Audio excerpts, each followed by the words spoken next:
Certaines personnes évitent désormais d'avoir des conversations en anglais. D'autres sont même beaucoup plus extrêmes et quittent carrément la conversation au beau milieu. Pourquoi? Tout simplement parce qu'une fois ou peut-être deux fois dans leur vie, ils ont eu cette expérience où ils avaient entamé une conversation en anglais, mais dès que la conversation a commencé, ils n'arrivaient pas à trouver leurs mots. Ils bafouaient, ils tâtonnaient. Ils savaient très bien ce qu'ils voulaient dire dans leur tête, mais ils n'arrivaient pas à le formuler pour le dire dans la vraie vie. Et à ce moment-là, la seule solution qu'ils ont trouvée, ça a été de tourner le dos à la conversation et de carrément la quitter. Et toi aussi, peut-être que tu rencontres des situations similaires et peut-être que toi aussi, comme réaction, tu fais exactement ce qu'ils font, c'est-à-dire quitter la conversation ou carrément éviter d'avoir des conversations en anglais à l'avenir. Eh bien, si c'est ce que tu fais, j'aimerais te dire que tu fais sûrement une grosse erreur et voici pourquoi. Au début d'une conversation en anglais, on bafouille toujours, on tâtonne toujours, on n'arrive pas à s'entendre penser, on n'arrive pas à trouver les mots, on a l'impression que l'autre personne en face parle un peu trop vite, on a l'impression que notre anglais est tout simplement parti.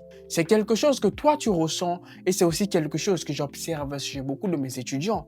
Et eux aussi, tout comme toi, j'imagine, à ce moment-là, n'ont qu'une envie, c'est d'abandonner cette fameuse conversation et de la quitter.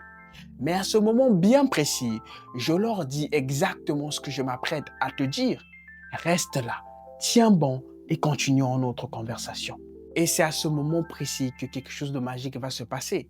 Parce qu'à ce moment-là, après 5 minutes passées à discuter avec elle, après 10 minutes passées à discuter avec elle dans la même conversation, la même personne qui au départ bafouait chaque mot qu'elle prononçait, la même personne qui n'arrêtait pas de dire maintenant parle fluidement et simplement et sereinement.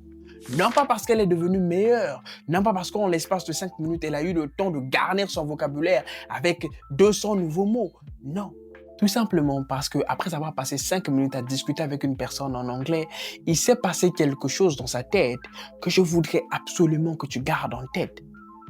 Tu vois, au début de la conversation, tout est toujours un peu laborieux, tout est toujours un peu difficile, on n'arrive pas à suivre pour une raison. Notre cerveau, à ce moment-là, était encore en phase d'échauffement, il était encore en phase d'adaptation. C'est pour ça qu'on avait autant de mal à trouver nos mots. C'est pour ça qu'on n'arrivait pas à penser, on n'arrivait pas à réfléchir en anglais. C'est exactement le même principe que pour un sportif professionnel. Lui aussi, avant de devenir bon sur le terrain pendant un match professionnel, il a d'abord besoin de temps pour pouvoir s'échauffer avant de monter sur le terrain pour faire voir à tout le monde de toutes les couleurs. Et bien ton cerveau, lui aussi, au début d'une conversation, passe par le même processus. Lui aussi a besoin de temps pour basculer totalement en anglais. Et une fois qu'il a basculé totalement en anglais, tu vas te rendre compte que tu arrives à parler plus naturellement, tu arrives à parler plus vite. Mais avant, pendant qu'il est en train de faire le basculement, c'est-à-dire dès le moment où la conversation commence avec le Hello, how are you? Eh bien, à ce moment-là, ton cerveau est encore en train de rôder, de tourner et forcément, la production est lente. Tu n'arrives pas à trouver les mots, tu n'arrives pas à penser, tu tâtonnes, tu bégayes, bref, tu expériences ce que tu es en train d'expérimenter au début de chaque conversation. Et donc, la prochaine fois que tu commences une conversation, que tout semble laborieux pour toi, que tu n'arrives pas à trouver tes mots, ne panique pas. Reste là. Ne quitte pas la conversation. Reste là. N'abandonne pas. Reste là.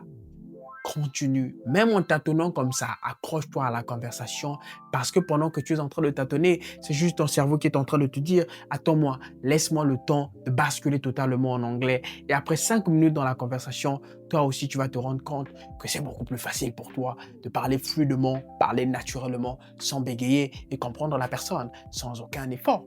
C'est tout ce que j'avais à te dire pour la vidéo d'aujourd'hui. Je te retrouverai pour la semaine prochaine pour une nouvelle vidéo. Prends bien soin de toi. D'ici là, oui, bisous. D'ici là-bas, oui, les conclusions sont souvent un peu laborieuses par ici. Ciao.